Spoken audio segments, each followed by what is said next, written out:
பொதுக்காலம் 13ஆம் ஞாயிறு. பெண்கள் தீட்டா. இயேசு கிறிஸ்து இன்றைய நற்செய்தியில் 2 பெண்களை சந்திக்கின்றார். ஒருவர் சிறுமி, மற்றவர் இளம்பெண். இந்த 2 பேரையும் இயேசு கிறிஸ்து எந்த கண்ணோட்டத்தோடு அணுகினார், அவர்கள் இயேசுவை எந்த கண்ணோட்டத்தோடு அணுகினார்கள்? இந்த 2 பெண்களையும் நாம் எந்த கண்ணோட்டத்தோடு அணுகிக் கொண்டிருக்கின்றோம் என்பதை பற்றித்தான் இன்று நாம் தியானிக்கப் போகின்றோம். பொதுவாகவே தமிழில் பழைய காலத்து சுவடுகளை எல்லாம் எடுத்து பார்க்கும் பொழுது பெண்களுக்கு 7 பருவங்களை குறித்து சொல்கின்றார்கள். அவைகளெல்லாம் என்னவென்று கேட்டால், பேதை, பெதும்பை, மங்கை, மடந்தை, அறிவை, தெரிவை, பேரிளம்பெண். பேதை என்றால் 1 முதல் 8 வரை உள்ள சிறுமிகள். பெதும்பை என்றால் 9 முதல் 10 வரை உள்ள சிறுமிகள். மங்கை என்றால் 11 முதல் 14 வயது வரை உள்ள சிறுமிகள். மடந்தை என்றால் 15 முதல் 18 வரை உள்ள இளம் பெண்கள். அறிவை என்றால் 19 முதல் 24 வயது வரை உள்ள இளம்பெண்கள். தெரிவை என்று கேட்டால் 25 முதல் 29 வரை உள்ள பெண்கள். பேரிளம்பெண் என்றால் 30 40 அல்லது அதற்கு மேற்பட்ட வயதை உடைய பெண்கள். இதில் இயேசு கிறிஸ்து இரண்டாவதாக சந்தித்தது ஒரு மங்கை. அவருக்கு வயது 12 என்பது தெளிவாகின்றது. அது நற்செய்தியை குறிப்பிட்டு சொல்லியிருக்கின்றது. சிறுமி என்று சொன்னாலும் கூட தமிழில் அவரை மங்கை என்று சொல்லலாம். அதுவே மற்ற பெண் யாராக இருக்கலாம்? அவர் மடந்தையாகவும் இருக்கலாம், வாய்ப்பு இல்லை. ஏனென்று கேட்டால் அந்த பெண் 12 ஆண்டுகளாக பெரும்பாட்டினால், மாதவிடாயினால் துன்பப்பட்டு கொண்டிருந்தார். ஆகவே அவர் அறிவியாக இருக்கலாம், அல்லது தெரிவையாக இருக்கலாம், அல்லது பேரிளம் பெண்ணாக இருக்கலாம். அன்பார்ந்தவர்களே, இதில் சமூக கண்ணோட்டத்தை பார்க்கும் பொழுது ஒரு பெண் சிறுமியாக, அதாவது மங்கையாக இருக்கும் வரை அவரை சமுதாயமும் சரி, எல்லா மதங்களும் சரி தலையில் தூக்கி வைத்து கொண்டாடுகின்றது, அழகுபடுத்தி பார்க்கின்றது.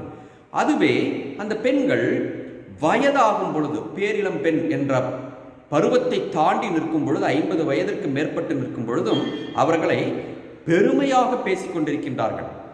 ஆனால் இடைப்பட்ட காலத்தில், அதாவது மடந்தை என்ற பருவத்தை தொடங்கி தெரிவை என்ற பருவம் வரை இருக்கக்கூடிய அந்த பெண்கள் யாராக கருதப்படுகிறார்கள் என்பதுதான் இன்றைய நற்செய்தியிலிருந்தும் நமது சமூக கண்ணோட்டத்திலிருந்து நாம் எழுப்பக்கூடிய ஒரு கேள்வி. அவர்கள் பெரும்பாலும் தீட்டாக கருதப்படுகிறார்களா என்பதுதான் இன்று நாம் எழுப்பக்கூடிய ஒரு கேள்வி. பெரும்பாலும் இந்த கேள்விக்கு பதில் என்னவாக இருக்கும் தெரியுமா? ஆம், இந்த வயதில் இருக்கக்கூடிய பெண்கள், அதாவது இளம் பெண்கள், பருவம் எய்திய பெண்கள் அனைவருமே சில நாட்களில் தீட்டாக கருதப்படுகிறார்கள். ஏன் அவர்கள் தீட்டாக கருதப்படுகின்றார்கள்? அவர்களுக்கு மாதவிடாய் காலம் ஏற்படும் பொழுது உதிரப்போக்கு இருக்கும். அப்பேற்பட்ட காலகட்டங்களில் அவர்கள் தீட்டாக கருதப்படுகிறார்கள் என்பதுதான் எல்லா மதங்களிலும், எல்லா கலாச்சாரங்களிலும் நாம் காணக்கூடிய ஒரு உண்மை. இப்பொழுது ஒரு கேள்வியை எழுப்பி பார்ப்போமே. ஏன் பெண்கள் அந்த காலகட்டத்தில் இருக்கக்கூடிய, இந்த பருவத்தில் இருக்கக்கூடிய பெண்கள் அவ்வாறு கருதப்படுகின்றார்கள் என்று பார்த்தோம் என்றால், காரணம் ஒன்று. உயிரினங்களிலேயே மிகவும் சக்தி வாய்ந்த பலம் மிக்க உயிரினம் எதுவென்று கேட்டால் ஆண் பாலினம். எல்லா மிருகங்களையும் பாருங்கள், எல்லா பறவை இனங்களையும் பாருங்கள், 99% ஆண் பாலினம் உடல் அளவில் பலம் வாய்ந்ததாக இருக்கும். அதுவே பலவீனமான இனம் எதுவென்று கேட்டால் பெண் பாலினம். இது மனித இனத்திற்கும் விலக்கு அல்ல. மனிதர்களில் ஆண்கள் பலமானவர்களாக இருக்கிறார்கள், பெண்கள் பலவீனமாக இருக்கின்றார்கள். ஆகவே அவர்கள் ஆண்கள் என்றால் எந்த தீட்டும் இல்லை. அதுவே பெண்கள் என்று கேட்டால் நிச்சயமாக தீட்டு என்ற ஒரு வட்டத்திற்குள் கொண்டு வந்து விட்டார்கள். இந்த காரணத்திலிருந்தே ஒரு உண்மை நமக்கு சொல்லாமல் சொல்லப்படுகிறது. என்ன தெரியுமா? இப்படி யார் யாரெல்லாம் பார்க்கின்றார்களோ, பெண்களை பலவீனமாக அல்லது தீட்டாக பார்க்கிறார்களோ, அவர்களெல்லாம் நிச்சயமாக மிருக புக்திக்குள் தான் இருக்கிறார்கள் என்பதை தெள்ள தெளிவாக அவர்கள் சொல்லாமலேயே சொல்லிவிடுகிறார்கள் என்பது நமக்கு தெரிகிறது அல்லவா? காரணம் 2. சமய சமூக கலாச்சார வட்டத்திற்குள் பெண்களை மட்டும் கொண்டு வந்து நிறுத்திக் கொள்வது. அப்படி கொண்டு வந்து நிறுத்தும் பொழுது அவர்கள் தேர்ந்தெடுக்கக்கூடிய ஒரு காரணம் என்னவென்று கேட்டால் பெண்களுக்கு ஏற்படக்கூடிய மாதவிடாய். இதை அறிவியல் கண்ணோட்டத்தோடு பார்ப்பதற்கு பதிலாக சமய சமூக மற்றும் கலாச்சார வட்டத்திற்குள் கொண்டு வந்து பார்ப்பதால் தான், அதாவது குறுகிய வட்டத்திற்குள் பார்ப்பதால் தான் பெண்களை தீட்டு என்று கருதுகின்றார்கள். இது ஒரு சாதாரண உடலியல் நிகழ்வு. அறிவியல் பூர்வமாக ஒரு பெண் ஒரு குறிப்பிட்ட வயதை வந்த பிற்பாடு அவளிடம் இருக்கக்கூடிய அண்ட செல் விடுபடுகின்றது. அது கருநிலையை அடையாத பொழுது இரத்தத்தோடு சேர்ந்து வெளியேறுகின்றது என்பதுதான் அறிவியல் பூர்வமான உடலியல் பூர்வமான அதாவது physiological process of a woman every month என்று ஆங்கிலத்தில் சொல்வார்கள். ஒவ்வொரு மாதமும் ஒரு பெண்ணுக்கு நடக்கக்கூடிய உடலியல் நிகழ்வு, அவ்வளவே. இதை ஏன் நாம் ஒரு குறுகிய வட்டத்திற்குள், அதாவது சமய சமூக கலாச்சார வட்டத்திற்குள் வைத்து பார்க்க வேண்டும்? ஏன் உடலியல் வட்டத்திற்குள் வைத்து பார்க்கக்கூடாது? இந்த கேள்விக்கு யாரும் பதில் காண்பது இல்லை. இந்த 3 வட்டத்திற்குள் வைத்து பார்ப்பதால் தான் பெண்களை நாம் தீட்டு என்று கருதுகின்றோம். அன்பார்ந்தவர்களே, இதை நாம் பைபிளிலும் கூட காணலாம். இது எல்லா மதங்களிலுமே இந்த நாட்களில் பெண்களுக்கு மாதவிடாய் ஏற்படக்கூடிய காலகட்டத்தை தீட்டான நாட்கள், அந்த பெண்ணும் தீட்டானவள் என்றுதான் சொல்கின்றார்கள். பைபிளில் நாம் சென்று பார்க்கும் பொழுது மோயிசன் கொடுத்த சட்டத்தில் பெண்களுக்கு இந்த காலகட்டத்தில் மாதவிடாய் ஏற்படும் காலகட்டத்தை பற்றி சில சட்டங்களை அவர் எழுதி வைத்து சென்றிருக்கின்றார். அப்படி பார்க்கும்பொழுது யூதத்தில் என்ன சொல்லப்படுகிறது என்பதை நாம் பார்ப்போம். லேவியர் ஆகமம் 15வது அதிகாரம் 19வது வசனத்திற்கு சென்று பார்ப்போமே. பெண்களுக்கு ஏற்படும் மாதவிடாயை பற்றி அந்த சட்டம் என்ன சொல்கின்றது? மாதவிலக்கு காலத்தில் இரத்த போக்குடைய பெண் 7 நாட்கள் விலக்காய் இருப்பாள். எத்தனை நாட்கள்?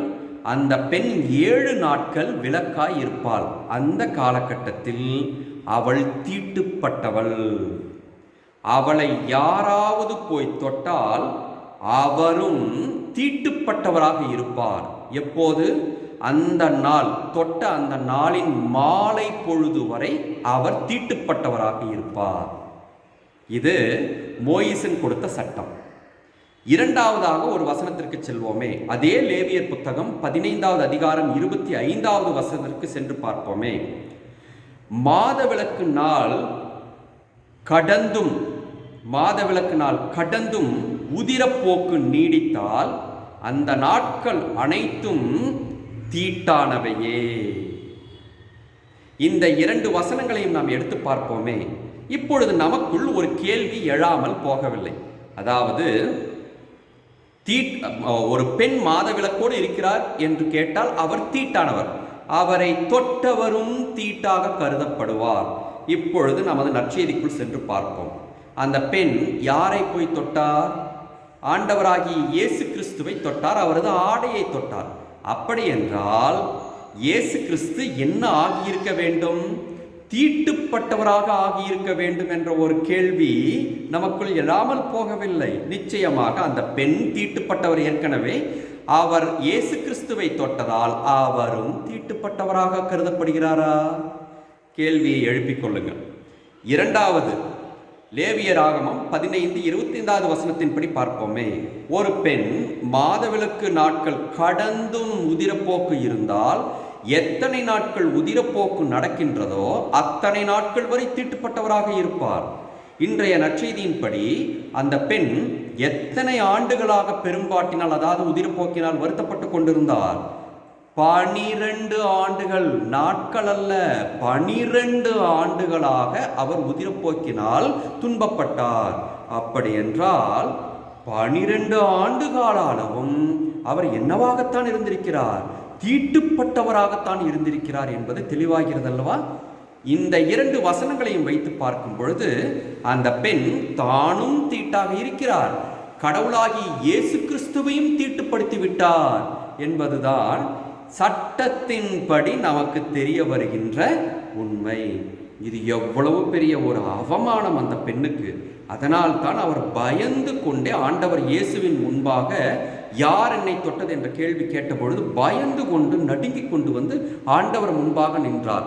ஐயோ, நான் தீட்டுப்பட்டவள், கடவுளையும் தீட்டுப்படுத்தி விட்டேனே என்ற குற்ற உணர்வோடு. இதெல்லாம் மனிதர்களாகிய நமது எண்ணங்கள், கலாச்சாரத்தின் அடிப்படையிலும் சமயத்தின் அடிப்படையிலும் சமூகத்தின் அடிப்படையிலும் நமது எண்ணங்கள். இயேசு கிறிஸ்துவின் எண்ணம் என்ன? இன்றைய நற்செய்திப்படி பார்த்தால் நடுங்கிக் கொண்டு வந்து குற்ற உணர்வோடு நின்ற அந்த பெண்ணை பார்த்து நம் ஆண்டவர் இயேசு கிறிஸ்து என்ன சொன்னார் பாருங்கள். மகளே. அவர் சொன்னது பெண்ணே என்று சொல்லவில்லை, மகளே. மகளே, அமைதியுடன் போ. உனக்கு குற்ற உணர்வு வேண்டாம், நீ அமைதியுடன் போ. நோய் நீங்கி நலமாயிரு. நோய் நீங்கி நலமாயிரு என்று சொன்னார். நோய் எங்கு ஏற்படும்? உடலில் தான் ஏற்படும். உனக்கு ஏற்பட்டது உடல் சார்ந்த பிரச்சனை, பிசியலாஜிக்கல் டிசீஸ். இது சமயம் சார்ந்ததோ சமூகம் சார்ந்ததோ கலாச்சாரம் சார்ந்ததோ அல்ல, உடல் சார்ந்த நோய். அந்த நோய் இப்பொழுது நீங்கிவிட்டது, நீ போ என்று சொல்லிவிட்டார். இந்த இரண்டிலும் மகளே என்று சொல்லிவிட்டார். அப்படி என்றால் அவர் இனிமேல் இயேசு கிறிஸ்து தீட்டுப்பட்டவராக அவர் என்ன தேவையில்லை, தந்தையை தான் நீ தொட்டிருக்கிறாய் என்ற ஒரு உணர்வை அந்த பெண்ணுக்கு கொடுத்து விட்டார். இரண்டாவதாக அவர் என்ன சொல்லியிருக்கின்றார்? மகளே, நோய் நீங்கி நலமாயிரு என்று சொன்னதால் உன் உடல் பிரச்சனையை மட்டும் கவனி, இதை சமயத்தில் கொண்டு வராதே என்று சொல்லிவிட்டார். இதுதான் இயேசு கிறிஸ்துவின் எண்ணம். ஆக கிறிஸ்தவர்களாகிய நாம், இயேசு கிறிஸ்துவை பின்பற்றுபவர்கள் கிறிஸ்தவர்கள், நாம் என்ன செய்ய வேண்டும்? ஒரு காலம் பெண்களுக்கு ஏற்படும் மாத விலக்கை கலாச்சாரத்திற்குள்ளாகவோ சமயத்திற்குள்ளாகவோ சமூக காரியங்களுக்குள்ளாகவோ கொண்டு வரக்கூடாது. அதை ஒரு உடல் பிரச்சனையாக மட்டுமே நாம் எடுத்துக்கொள்ள வேண்டும். பெண்களை அந்த காலத்தில் அன்பு செய்து ஏற்றுக்கொள்ள வேண்டும், அவர்களை அரவணைத்து பாதுகாக்க வேண்டும் என்பதைத்தான் இயேசு கிறிஸ்து சொல்கின்றார். யாராவது மாதவிலக்கு ஏற்பட்ட காலத்தில் பெண்களை தீட்டு என கருதினால், யார் அப்படி கருதுகிறார்களோ அவர்கள் இயேசு கிறிஸ்துவின் முன்பாக பாவம் செய்தவர்களாக, குற்றம் செய்தவர்களாகத்தான் போய் நிற்க வேண்டும் என்பதை உணர்ந்து கொண்டு, பெண்களுக்கு ஏற்படும் மாதவிலக்கு தீட்டானது அல்ல என்று இயேசு சொல்லும் அந்த நடைமுறையை கிறிஸ்தவர்களாகிய நாம் நமது மனதிற்குள் ஏற்று வைத்துக் கொள்வோம். இதை தாண்டியும் கூட சில நேரங்களில் கலாச்சாரத்தின் அடிப்படையில் பெண்களை எந்தெந்த நிகழ்ச்சிகளிலெல்லாம் தீட்டாக பார்க்கிறார்கள் என்று சில உதாரணங்களை வைத்து பார்ப்போமே. முதலாவது விதவை கோலம். பெண்களுக்கு இப்பொழுதெல்லாம் வெள்ளை உடுப்பு தருவது இல்லை. முற்காலத்திலெல்லாம் ஒரு பெண் கணவனை இழந்து விட்டால் வெள்ளை உடுப்பு உடுத்தி அவருக்கு விதவை என்ற ஒரு பெயரை கொடுத்து வைத்திருப்பார்கள். அந்த பெண்ணுக்கு என்னென்னலாம் தடை செய்யப்பட்டிருந்தது, எந்தெந்த இடத்திலெல்லாம் அவர் தீட்டாக கருதப்பட்டார் தெரியுமா? சுப காரியங்கள் ஒன்றிலும் கூட கலந்து கொள்ளக்கூடாது.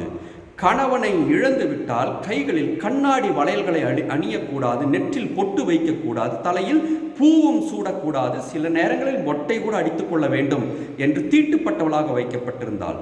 மூன்றாவதாக அவர் எப்போது கணவனை இழக்கின்றாரோ அப்பொழுது செய்யக்கூடிய சடங்குகளை எல்லாம் நீங்களே கண்ணார கண்டிருப்பீர்கள். கணவனை புதைத்து விட்டு வந்து அடுத்த நாள் அதிகாலையில் சூரிய உதயத்திற்கு முன்பாகவே அந்த பெண்ணுக்கு என்ன செய்வார்கள் தெரியுமா? தலைமுடியை விரித்து போட்டுவிட்டு தலையில் பூவை வைத்துவிட்டு வெடுக்கென்று பிடுங்கி எடுப்பார்கள் அந்த பூவை. அடுத்ததாக கைகளில் நிறைய கண்ணாடி வளையல்களை போட்டு வைத்திருப்பார்கள். அவற்றை இரண்டு கைகளையும் சேர்த்து வைத்து கொண்டு உடைப்பார்கள். அந்த உடைந்த சில்லுகளெல்லாம் கூட அவர்களது கைகளில் ஏறி ரத்தம் வழிவதை நான் பார்த்திருக்கின்றேன். மூன்றாவதாக கணவன் கட்டிய தாலியை கலற்றியெல்லாம் எடுக்க மாட்டார்கள், அருவாள் கொண்டு அறுத்து அதை கொண்டு போய் பாலில் போடுவார்களாம். இதெல்லாம் எவ்வளவு பெரிய கொடூரம்! இதையெல்லாம் இயேசு கிறிஸ்து கண்டு கொண்டுதான் இருக்கின்றார். பெண்களை நீ தீட்டாக கருதினால் கடவுள் உன்னையும் தீட்டாக கருதி மோட்ச பாக்கியத்திற்குள் விடமாட்டார். இதைவிட கொடுமை என்ன தெரியுமா? இதையெல்லாம் செய்வது யாராவது குருக்களோ அல்லது வேறு யாரோ அல்ல, கணவனை இழந்த பெண்கள் தான் வந்து இந்த சடங்குகளை எல்லாம் செய்கிறார்கள். அவரும் ஒரு பெண் தானே, இதை செய்யலாமா? இதெல்லாம் கடவுளுக்கு விரோதமான செயல் என்பதை பெண்கள் தெரிந்து கொள்ள வேண்டும். ஏன் இதை நான் அதாவது கணவனை இழந்த பெண்ணுக்கு செய்யக்கூடிய இந்த செயல்களெல்லாம் தீட்டு என்று நான் சொல்கிறேன் என்று கேட்டால், கடவுள் பேதுருவுக்கு ஒரு காட்சி தந்தார். திருத்தூதர் பணிகள் 10வது அதிகாரம் 15வது வசனத்தில் பேதுரு சொல்லிக் கொண்டிருந்தார், ஆண்டவரே இந்த விலங்குகள் எல்லாம் தீட்டு, இதெல்லாம் உண்ணக்கூடாது என்று சொல்லிக் கொண்டிருந்தார். ஆனால் அந்த நேரத்தில் கடவுள் என்ன சொன்னார் தெரியுமா? தூய்மையானது என கடவுள் கருதுவதை தீட்டு என நீ எப்படி சொல்லலாம்?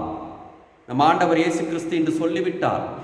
இந்த காரியம் மாதவிலக்கு என்பது தீட்டு அல்ல, அது உடல் சார்ந்த நோய் என்று சொல்லிவிட்டார்.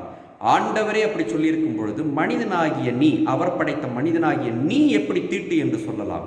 அப்படி சொன்னால் நீ கடவுளுக்கு விரோதமாக பாவம் செய்கிறாய் என்பது பொருள். ஆகவே பெண்கள் தீட்டு அல்ல, அவர்கள் கடவுளால் படைக்கப்பட்டவர்கள்.